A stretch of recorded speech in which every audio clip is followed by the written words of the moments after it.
అటు స్థానిక ఎమ్మెల్యేగా నేను కానీ, మాజీ మేయర్ భానుశ్రీ గారు, రాష్ట్ర తెలుగుదేశం పార్టీ కార్యదర్శి రాజానాయుడు గారు రావడం జరిగింది. ఈ యొక్క డీకేడబ్ల్యూ కళాశాలలో దాదాపు 1000 మంది దాకా విద్యార్థినులు చదువుతూ ఉన్నారు. వారందరి స్కూల్ బుక్స్ ఏదైతే బ్యాగులు ఇచ్చేదానికి ఆహ్వానించారు. ఈ సందర్భంగా డీకేడబ్ల్యూ కళాశాలలో చదువుకున్న పూర్వ విద్యార్థులందరికీ నేను పిలుపునిస్తూ ఉన్నా.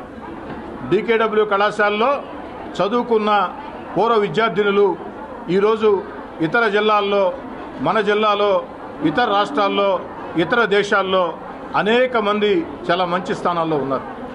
డీకేడబ్ల్యూ కళాశాలలో చదువుకున్న పూర్వ విద్యార్థులారా, మీ యొక్క కళాశాల, పూర్వ కళాశాల, మీరు విద్యార్థులుగా ఉన్న కళాశాల, ఈ కళాశాల అభివృద్ధికి రాష్ట్ర ప్రభుత్వం పక్షాన, ముఖ్యంగా రాష్ట్ర విద్యాశాఖ మంత్రి నారా లోకేష్ గారి పక్షాన అనేక రకాల అభివృద్ధి కార్యక్రమాలు జరుగుతూ ఉన్నాయి.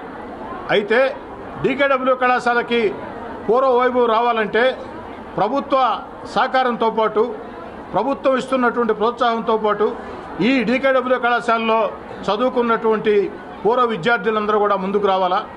ఇటీవల కాలంలో ఆర్ఐఓ గారు ఒక పిలుపునిస్తే కేవలం 36 రోజుల్లో 8 లక్షల రూపాయలని డీకేడబ్ల్యూ కళాశాలలో చదువుకున్న పూర్వ విద్యార్థులు ఈ యొక్క డీకేడబ్ల్యూ కళాశాల అభివృద్ధికి సహకరించడం జరిగింది.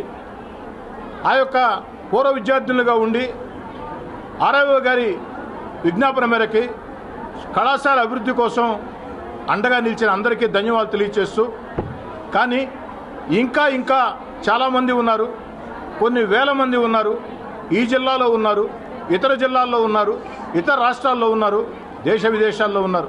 ఎందుకంటే ఈ డీకేడబ్ల్యూ కళాశాలతో నాకున్నటువంటి పరిచయం ఈనాటిది కాదు.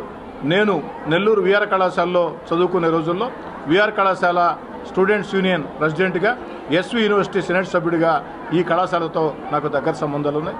కాబట్టి ఈ కళాశాలలో చదువుకుని, డీకేడబ్ల్యూ కళాశాలలో చదువుకుని దేశ విదేశాల్లో, ఇతర రాష్ట్రాల్లో, ఇతర జిల్లాల్లో స్థిర నివాసం ఏర్పరచుకొని మంచి స్థితిలో ఉన్నటువంటి డీకేడబ్ల్యూ కళాశాల పూర్వ విద్యార్థులారా, మీరు చదువుకున్న కళాశాల అభివృద్ధికి ప్రభుత్వ సహకారంతో పాటు మీ సహకారం కూడా కావాలా, మీరు కూడా స్పందించాలని నెల్లూరు రూరల్ ఎమ్మెల్యే కోటమిరెడ్డి శ్రీధర్ రెడ్డిగా మిమ్మల్ని అందరినీ అభ్యర్థిస్తున్నాం.